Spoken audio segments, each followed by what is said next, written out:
যতক্ষণ পর্যন্ত তুমি কঠোর সাধনা দ্বারা নফস, দুনিয়া, শরিয়াত ও তরিকতের মাকাম তথা খনিসমূহ অতিক্রম না করতে পারবে, ততক্ষণ পর্যন্ত তোমার ওয়াজ করার অধিকারই নেই। গাউসে পাক বড় পীর আব্দুল কাদের জিলানী। প্রথমত, রূহ এবং নফস এক নয়। যদিও অধিকাংশ মোল্লা মৌলভী মুন্সি আমাদেরকে রূহ এবং নফস সম্পর্কে এক করে দেখিয়েছে, যার ফলে সাধারণ মানুষ বিভ্রান্তিকর পরিবেশ সৃষ্টি হয়েছে, মানুষ বিব্রত হয়েছে।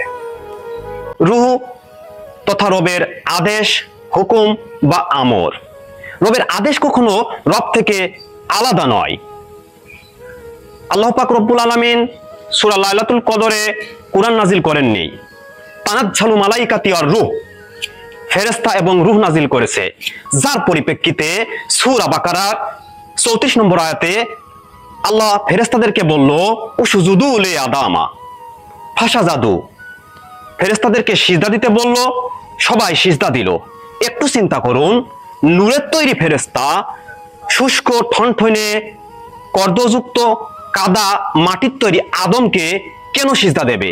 তার একটাই কারণ, আল্লাহ তাআলা রূহ বা জাত রূপে নফসের নিকটে অবস্থান করছে। নাহানু আকরাবু ইলাইহি মিন হাবলিল ওয়ারিদ, আমরা তোমার শারগের নিকট অবস্থান করছি। আর একটু দলিল আমরা দেখলে পাই সূরা হিজরে আয়াত 29, ও আনফাকতু ফিহি মির রূহি, আমি উহাতে আমার পক্ষ হতে রূহ সঞ্চার করিলাম। এখানেই মানুষ পৃথিবীর শ্রেষ্ঠ সেরা জীব। এর কারণ আল্লাহ পাক রব্বুল আলামিন মানুষের নফসের নিকটে রূহ বা জাত রূপে অবস্থান করে। এখন কথা হলো, নফস আরবি শব্দ, রূহ আরবি শব্দ।